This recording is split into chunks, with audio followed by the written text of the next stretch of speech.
சிந்திக்க வைக்கும் குருபக்தி சிறுகதை. மகாபாரத்தில் வரும் சுவாரஸ்யமான கதாபாத்திரம் ஏகலைவன். அவன் சத்திரியன் இல்லை, ஆனால் நம்பிக்கையோடு குரு துரோணரை சந்தித்து தனக்கு வில்வித்தை கற்றுத்தர வேண்டும் என மன்றாடினான்.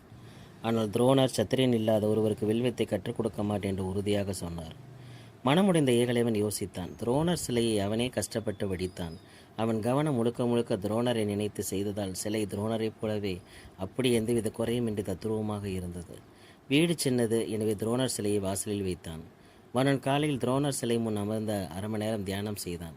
அவன் மனதில் இரண்டே விஷயங்கள்: ஒன்று துரோணர், இரண்டு வில்வித்தை. தியானம் முடித்துவிட்டு வில் மற்றும் அம்பு எடுத்து குறியை பார்த்து எய்தான். அவன் குறி தவறாக போகவில்லை. பிறகு வேறு ஒரு குறியை தேர்ந்தெடுத்து மனதில் துரோணரை வணங்கி எய்தான். அதுவும் குறி தப்பவில்லை. இப்படி தினமும் தியானம் மற்றும் பயிற்சியை விடவில்லை. வெகு சீக்கிரத்தில் சிறந்த வித்தைக்காரன் ஆனான். எல்லாம் தனது மனமார்ந்த குரு துரோணர் கற்றுக் கொடுத்ததாக இருக்க வேண்டும் என்று பரிபூர்ணமாக நம்பினான். அவன் மனம் முழுக்க முழுக்க குருபக்தி மற்றும் வில் பயிற்சி தான் இருந்தது. சிறந்த வில்லாளி ஆகிவிட்டான். ஏகலைவன் மிக மிக குருபக்தியுடன் தான் இந்த சாதனை செய்தான். அவன் வாழ்வில் விதி விளையாடியது. ஒரு நாள் வனம் வந்த துரோணர் தனது சிலை இங்கு யார் வைத்தது என்று நினைக்கும் போது ஏகலைவன் குருவே வணக்கம் என்று சொன்னான். துரோணர் அதிர்ச்சி அடைந்து, நான் உன் குருவா என்று கேட்டார். ஏகலைவன் தன் கதையை முழுவதும் சொன்னான். துரோணருக்கு ஆச்சரியமாக இருந்தது, அதிசயமாகவும் இருந்தது. சரி, வெளியே வா, உன் வில்வித்தை திறமையை காட்டு என்று சொல்லி வெளியே வந்தார். ஏகலைவன் வில்லு அம்பு எடுத்து வந்தான். துரோணர் சொன்ன குறிகள் எல்லாவற்றையும் மிக துல்லியமாக அம்பால் எய்தான். துரோணருக்கு அதிர்ச்சி. சில கடினமான குறியை கொடுத்தாலும் ஏகலைவன் மிக சரியாக எய்தான். துரோணருக்கு பெரும் அதிர்ச்சியை தந்தது. ஏகலைவன் வீட்டில் இருவரும் பேசிக்கொண்டிருந்தார்கள். துரோணரின் மனம் முழுக்க முழுக்க அர்ஜுனன் பற்றியே இருந்தது. தனது சிஷ்யனான அர்ஜுனனை பற்றியே சிந்தித்து பார்த்தார். அர்ஜுனை தவிர வேறு யாரும் வில்வித்தையில் சிறந்தவனாக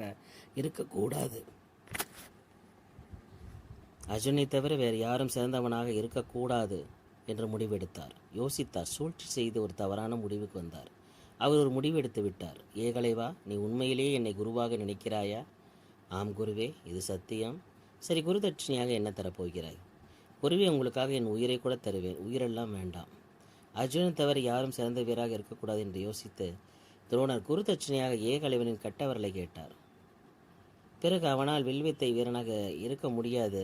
இது ஏகலைவன் நன்கு உணர்ந்திருந்தான். பதில் எதுவும் பேசாமல் தனது கட்டவரலை அறுத்து துரோணர் காலில் சமர்ப்பித்தான். துரோணருக்கு பெரும் அதிர்ச்சியை தந்தது. இதுபோல ஒரு சிஷ்யனை துரோணர் பார்த்ததில்லை. மெய் சிலிர்த்து போனார். சிறுகதை. பக்தியும் போதைதான். திருமுருகன், வள்ளி தம்பதி தீவிர சிவபக்தர்கள். திருமணம் முடிந்து பல வருடங்கள் கழிந்த இறையருளால் பிறந்த மகனுக்கு சிவனேசன் என்று பெயரிட்டனர். இந்நேரமும் கோயில், பூஜை, விரதம் என பெற்றோர்கள் இருக்க தற்குறியாய் வளர்ந்தான் சிவனேசன். மகனின் போக்கு சற்றே கவலை அளித்தாலும் நாளடைவில் ஈசன் அருளால் சரியாகி விடுவான் என நம்பினார். அன்று பிரதோஷம். சிவன் கோயில் சென்று வழிபட்டு வீடு திரும்பினர் வள்ளியும் திருமுருகனும். என்னடா மகேஷா, திடீர்னு வந்து நிற்கிற? வள்ளி உள்ளே போய் கை கால் கழுவிட்டு மகேஷுக்கு மோரும் எனக்கு தண்ணீர் கொண்டு வாயேன்.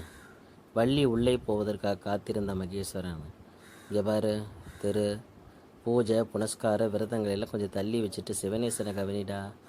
10ஆம் வகுப்பு கூட தாண்டலை. அவனோட சேர்க்கை எதுவும் சரியில்லை. கெட்ட சகவாசம், சிகரெட் பிடிக்கிறான்னு காற்று வாக்கில் தகவல் வந்துச்சு. என்னடா என்னென்னவோ சொல்கிற? அதெல்லாம் உண்மையாக இருக்காதுடா. எதனாலும் நாம் கும்பிட்ற ஈஸ்வரன் கைவிட மாட்டார்ரா. மக்கள் சேவையே மகேஸ்வரன் சேவை என கேள்விப்பட்டிருக்க தான். ஒரு குடும்பத் தலைவன் முதல்ல தன்னுடைய குடும்பம் மற்றும் குழந்தைகளை பேணும் வேலையை ஒழுங்காக செய்யணும். அதை தான் கடவுளை விரும்புவார். பள்ளி கொண்டு வந்து கொடுத்த மோரை குடித்துவிட்டு நகர்ந்தார் மகேசன். இது நடந்த சில தினங்கள் கழித்து வீட்டில் அடிக்கடி பணம் காணாமல் போனது. அன்று பூஜைக்கு சாமான்கள் வாங்கி திரும்பும் வழியில் சிவனேசன் சிகரெட்டு பிடிப்பதை திருமுருகனை பார்த்து விட்டார். கையும் களவுமாக பிடிபட்டவனை வீட்டுக்கு இழுத்து வந்து அடி வெளுத்து வாங்கினார். ஏண்டா கேடுகட்டவனே, சதா சர்வகாலம் ஈஸ்வரன் நினைப்பாக இருக்கிற எங்களுக்கு பிறந்துட்டு உன் புத்தி எப்படா இப்படி போகுது? இதுக்கு என் வயிறு புறக்காமலே இருந்திருக்கலாம் என்று கதறினாள் வள்ளி. அன்று இரவே பீராவில் உள்ள 2 பவுன் சங்கிலி எடுத்துக்கொண்டு வீட்டை விட்டு வெளியேறியிருந்தான் சிவனேசன். மகேஸ்வரனின் உதவியுடன் தன் மகனை தேடி கண்டுபிடித்த போதுதான் அவன் போதைப் பொருள் எடுத்துக்கொள்ள தொடங்கியிருந்தது தெரிந்தது. இடிந்து போயினர் பெற்றோர். ஈஸ்வரா, நீயே கதின் இருந்தமே, எங்களை கைவிட்டுட்டே என்று அரட்டினான் திருமுருகன். புத்தி பேதலித்த நிலையில் இருந்தால் வள்ளி. அமர்ந்த நிலையிலேயே தங்களை அறியாமல் அவர்கள் விழிகள் மூட, மகனே முருகா என்று அன்று உன் நண்பன் எச்சரிக்கையாக சொன்னானே, ஏன் உன் மகனை கவனிக்காமல் விட்டாய்?